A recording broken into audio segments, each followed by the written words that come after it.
Superficial scars అయినప్పుడు, shallow scars అంటాం కదండీ! చాలా మైల్డ్ స్కార్స్ ఉన్నప్పుడు, దానికి వేరే టెక్నాలజీస్ ఏమైనా యూజ్ చేయొచ్చా?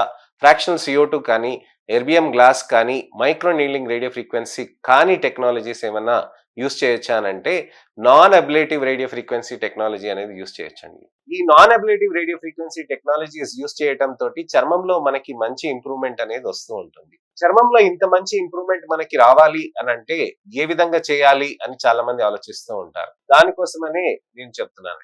రేడియో ఫ్రీక్వెన్సీ టెక్నాలజీస్ అనేటివి latest advances for acne scars అన్నమాట. మంచి అడ్వాన్స్ టెక్నాలజీస్ తోటి ఈ రేడియో ఫ్రీక్వెన్సీ టెక్నాలజీస్ మనకి చర్మంలో కొల్లాజెన్ ని స్టిమ్యులేట్ చేస్తూ ఉంటుంది. ఎలా చేస్తుంది అనే దాని గురించని ఇవాళ మనం తెలుసుకుందాం.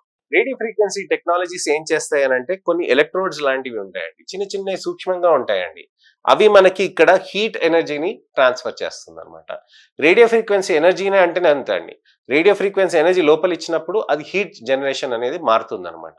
సో ఆ హీట్ జనరేషన్ తోటి ఏమవుతుందనంటే చర్మంలో ఉన్న కొల్లాజెన్ ని స్టిమ్యులేట్ చేస్తుందన్నమాట. సో ఇది కొల్లాజెన్ ని ఏ మెథడ్ లో స్టిమ్యులేట్ చేస్తుంది అని అంటే మనకి చర్మంలో పైన పొర కింద పొర చెప్తాను కదండి. నాన్ అబిలిటీ రేడియో ఫ్రీక్వెన్సీ అనేది పైన డర్మిస్ లో ఉన్న పైన సూపర్ఫిషియల్ పార్ట్ ని దాన్ని బాగా స్టిమ్యులేట్ చేస్తుంది. అందుకోసమనే మీకు మంచి స్కిన్ టెక్స్చర్, స్కిన్ టోన్ అనేది మంచిగా మారుతూ ఉంటుంది.